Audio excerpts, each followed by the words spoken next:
We're happy to welcome Dr. Emma Ashford, who's a senior fellow with the Reimagining US Grand Strategy program at the Stimson Center. Emma is also a non-resident fellow at the Modern War Institute at West Point and an adjunct assistant professor in the Security Studies program at Georgetown University. Previously, Emma was a senior fellow with the Atlantic Council's New American Engagement Initiative and a fellow at the Cato Institute. Her first book, Oil, State and War, The Foreign Policies of Petrostates, was just published by Georgetown University Press in 2022 and explores the foreign policies and character of the petrostates. Emma, welcome. Thanks so much for having me. So, tell us a little bit more about the book Oil, State and Man. What does that really mean? What do we misunderstand about petrostates, about their character and their foreign policy?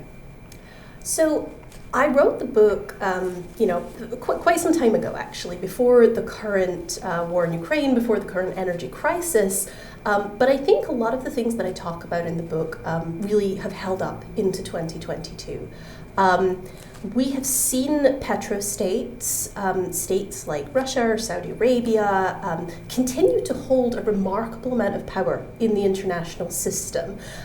We've seen them able to use their wealth to build up their militaries, to interfere in international markets, and we've also seen that there are limits to those things. So the main theme of the book is that there are a variety of different kinds of petrostates, and the ways they interact with the international system can differ quite dramatically. And so Russia, for example, major global exporter, basically the top 3 exporter in the world. We have seen it's been able to use its oil wealth to build up its military, but not necessarily to make it effective. We've seen that Russia has been able to use their oil and gas to insulate themselves to some extent from sanctions. But we've also seen that they've been relatively ineffective so far, at least at using those resources as a direct weapon of coercion against Europe and elsewhere. Because indeed, you've just touched upon, I think, what is a key concern for Europeans this fall and this winter, which is how do we deal with the energy crisis and how much leverage does Russia really have over our foreign policy? So, which you just mentioned, historically, how successful is the energy weapon in terms of coercing states? So in the book, I look at a variety of cases of the energy weapon, particularly the 1973 oil crisis and the 2006 Ukraine gas crisis. But I also look at a variety of other cases, and what I basically find is the oil weapon is not particularly useful. It can be useful for getting, say, short-term price increases, but because it also encourages diversification, that is to say the targets of the oil weapon start to look for other sources, over the long run, it's actually more harmful to that exporting state. And I think that is some of what we're seeing in the current crisis. We would never, I think, have imagined the scale of the energy decoupling that's happening right now between Russia and Europe.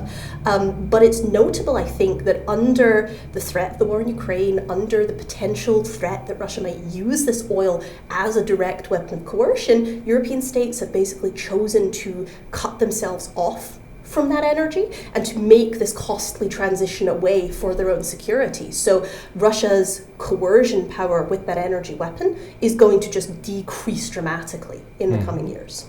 So is that good news for the Europeans? Does that mean that once they get through this winter, they're fine? I think it's going to take longer than one winter. And again, this is, a crisis where I think this is really unprecedented. We've never seen this level of energy decoupling on a short-term basis. And so the costs are going to be quite extreme. It would have been better. I think we can now look back and say that it would have been far better for Europe to diversify its sources of energy, not to avoid Russian energy entirely, but to diversify it so this kind of decoupling wouldn't be as costly. But I do think that once Europe has completed this process in the next 5 to 10 years, it will be in a much more energy secure place than it has been in recent years. So part of that energy diversification is also the investment in renewables, right? Which already had a lot of push from point of view of climate and environmental concerns. So if this renewable revolution truly takes place, what would that mean for the position of the petrostates? Where would that leave them? So it depends what time horizon we're talking about.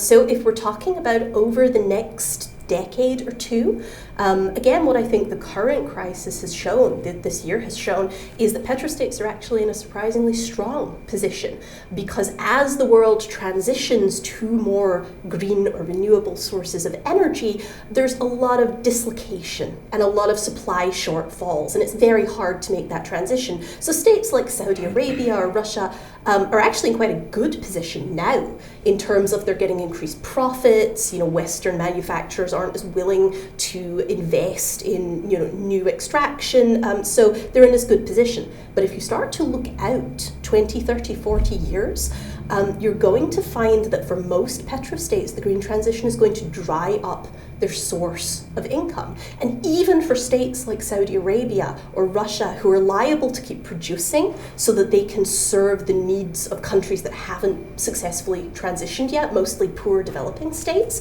they're going to be earning far, far less for those resources. So, decades out, we're looking at a budget crunch in petrostates that's going to be very painful.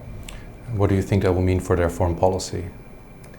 It's certainly going to mean less flexibility in foreign policy. One of the things that I found in the book is that petrostates today enjoy sort of enormous latitude in what they can do in foreign policy. They have more influence and soft power globally. They have a lot of money they can spend on weapons or proxy wars or even just charitable aid and building up their profile. That will decline as these sources of income decline. And so states that today get invited to G20 meetings or are major players in the international system, like Qatar or Saudi Arabia, that influence will probably decline over time. Right. And the Middle East has been, for other reasons as well, but very much because of its supply role in global oil.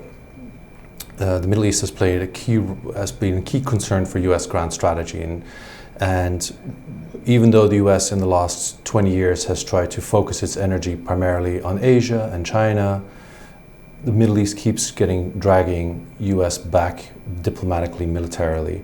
How will that change if these changes take place? One of the most interesting things about US grand strategy in the last, say 20 years is it's been really heavily focused on the Middle East at a time when the energy security situation has actually pivoted away from the Middle East, at least from the US point of view. The US is now the biggest global producer of oil and gas. We have large domestic supplies. Some Middle Eastern energy still comes into various European countries. Not very much comes to the US at all. And most Middle Eastern oil and gas actually go east to Asia, to China, to India, Japan, South Korea, and others. But at the same time that transition has taken place, the US still pursues a foreign policy in the Middle East that looks a lot more like it did in the 1980s, 1990s. We're still heavily present in the region. And even though you often hear energy security as a justification for that presence, mostly what America is doing in the Middle East is not actually about energy or oil anymore. And so I would like to believe that this energy transition will drive the US to pull back from its commitments in the Middle East, but I worry that because we have started focusing so much on some of these other issues, regional security, deterrence of Iran, terrorism, that the sort of vast improvement in our energy situation might not actually lead to as big a change as we'd hoped. And finally, what do you think should be the key lesson for Europeans beyond the diversification, which is somewhat belated? What is the other key lesson they should learn in terms of their foreign, maybe also military policies? I think there's a couple of lessons that Europe should learn from the current crisis. I mean, one, as you say, is the diversification question. And it's broader than simply diversifying the sources of energy today. We can talk about the green transition, but that requires large stocks of various critical minerals and renewable resources, or things like copper, right? Mm-hmm. Copper is widely used in electric cars, not in gasoline automobiles. And so there are going to be countries that are going to become producers and suppliers of these new materials. And so we need to avoid, for Europe, for the US and others, we need to avoid making the same mistakes we made on oil. right? We want to diversify from the start. We want to try and build secure supply lines from the start, rather than falling back into old patterns with new states. And then I guess the second thing I would say on the defense and foreign policy side is, we have seen the US step up in the Ukraine crisis to a remarkable extent. There's over 100,000 US troops in Europe right now. It looks like the Biden administration is keeping that for the foreseeable future. But given the changes in US energy security and given the changes in US domestic politics that we're seeing, I think it would be very wise for European leaders to consider how they might react in future if that were no longer the case, if the US was no longer as willing to step up and be the primary security provider for Europe. Because what we've just seen is that Europe has made some major problematic choices about its energy security over the last couple of decades. I think it would be wise for European policymakers to avoid making the same mistake in the foreign policy and security space. You don't want to rely entirely on one provider and then discover that it's no longer available for some reason. Okay. Well, thank you for your enlightening answers. And thanks so much for having me.